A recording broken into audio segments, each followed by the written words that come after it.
রাজনৈতিক নেতাদের সাথে কথা না বলে করিডোর দেওয়ার মতো সিদ্ধান্ত নেওয়ার ক্ষমতা এই সরকারের নেই বলে সাফ জানিয়ে দিয়েছেন গণ অধিকার পরিষদের সভাপতি নুরুল হক নূর। আর এই সিদ্ধান্ত থেকে না সরলে রাজপথে নামার হুঁশিয়ারিও দেয় দলটি। বিকেলে রাজধানীর ডিপ্লোমা ইঞ্জিনিয়ার ইনস্টিটিউটে এক কর্মসূচিতে প্রধান অতিথির বক্তব্যে তিনি এই ঘোষণা দেন। সুফিয়ান ফারাবির প্রতিবেদন। শনিবার বিকেল থেকে রাজধানীর ডিপ্লোমা ইঞ্জিনিয়ার্স ইনস্টিটিউটে জড়ো হতে থাকেন বিভিন্ন রাজনৈতিক সংগঠনের নেতাকর্মীরা। তারা এসেছেন গণ অধিকার পরিষদে যোগ দিতে। দলটিতে যোগ দেওয়ার কারণ ব্যাখ্যা করতে গিয়ে নেতাকর্মীরা বলেন, তরুণদের নেতৃত্বে যে দল তৈরি হয়েছে তা তাদেরকে আশাবাদী করেছে। তিনি মিডিয়ার সামনে বলেছিলেন 90% পতন হয়ে গিয়েছে, 10% ধাক্কা দেন। আপনারা এই 10% ধাক্কা দিয়েছেন, বাংলাদেশ 24-এ এসে অভ্যুত্থান ঘটিয়েছে। অনুষ্ঠানে বিশেষ অতিথির বক্তব্যে রাশেদ খান অভিযোগ করেন, একের পর এক জনবিরোধী সিদ্ধান্ত নিচ্ছে অন্তর্বর্তীকালীন সরকার।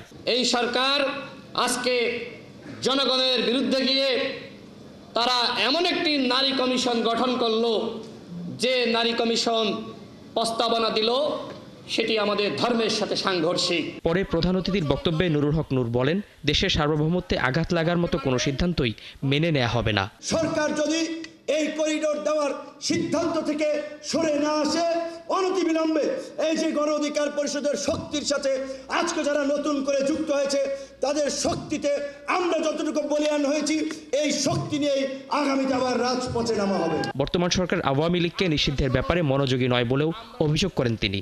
ছাত্র প্রতিনিধি হিসেবে এই সরকারে যাওয়ার পরে তাদের প্রথম এবং প্রধানতম দায়িত্ব হওয়া উচিত ছিল এই আহত আন্দোলনকারীদের সুচিকিৎসা নিশ্চিত করা, আহত এবং নিহতদের যথাযথ ক্ষতিপূরণ নিশ্চিত করা এবং আওয়ামী লীগের নিষিদ্ধ করার দাবিতে, গণহত্যার বিচারের দাবিতে সরকারের মধ্য থেকে একটা জোরালো প্রতিবাদ এবং প্রতিরোধ গড়ে তোলা। সব পক্ষ আন্তরিক হলে ডিসেম্বরের মধ্যেই নির্বাচন, বিচার ও সংস্কার সম্পন্ন করা সম্ভব বলেও মন্তব্য করেন তিনি। নেওয়ার কর্মসূচি আর বক্তব্য। সুফিয়ান ফারাবি, ৭১, ঢাকা।